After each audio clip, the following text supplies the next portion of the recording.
What's up, YouTube? Drew here, and you are in my shop with this 2009 Toyota Yaris. And this video isn't necessarily to teach you anything as much as you subscribers. I love you guys. Thank you for being here. You're interested in what I do. And I know that, you know, auto mechanics and fixing stuff up, I take for granted sometimes. I do it every day, or well, most days, you know, but it's not everybody does. And I think you might be entertained on what happened to this car and probably why it got traded in. It had this squeaking sound under load, kind of like the exhaust was leaking, but instead of leaking exhaust, it was leaking like irritated squirrels. And it just had a kind of like almost like a slight vibration to go with it.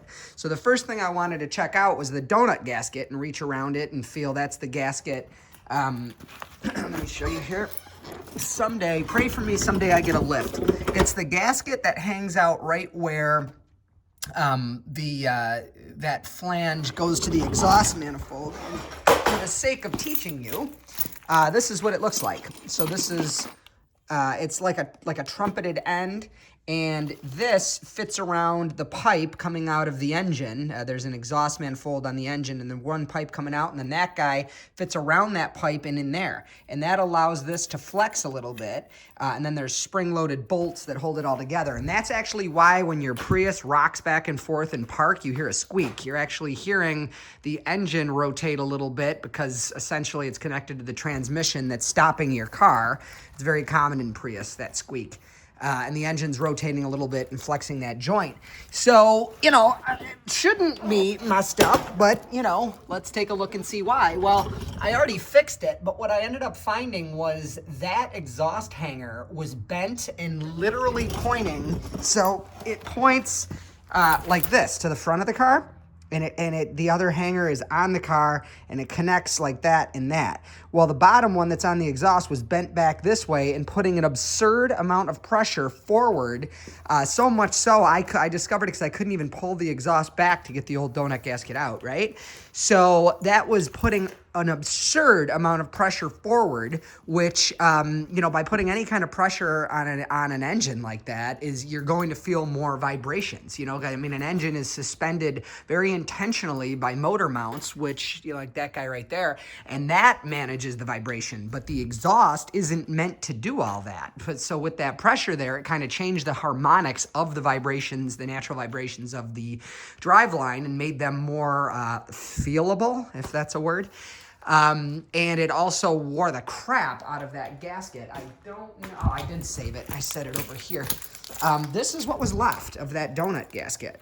And I mean, it's a little bit frazzled from where I grabbed it, but that area was the most frazzled anyways, which is why I grabbed it there. But that's what's left of this guy versus this one, which is not the right one. I have the new one. Actually, I think I just set it. Yeah, right there. So that's what it's supposed to look like. So, yes, I was right. This is what I was hearing, but I would have never expected that to be the reason. What's crazy is there is absolutely no damage underneath this car. So I have no idea what this girl hit. I mean, what a blessing that that's all she did was bend that right there. She bent that back and somehow did no other damage to the car. No evidence whatsoever that anything has ever been under here. So I don't know, maybe it was a stick. One of my best friends just did $5,800 worth of damage to a brand new Ford truck. A stick flew up on the expressway and broke the auto shutting grill and the AC condenser behind it. And that's $5,800. Kind of seems like we're turning into a country that only has a few people that can afford to drive new vehicles, and the rest are driving this. Anyway, crazy. But I just thought you guys would be entertained to see some of the shenanigans that come through my shop, and I'm always blessed to be able to figure them out. And if it entertains you, that makes me happy. And by the way, if it did entertain you, thumbs up and subscribe if you want to see more like this. Like I said, the goal here wasn't to teach you anything Yaris specific. Just, you know, if you watched this video and you were like, wow, well, now you know, to look for these things and just general diagnostics. So I hope you're entertained. God bless. Take care. Bye-bye.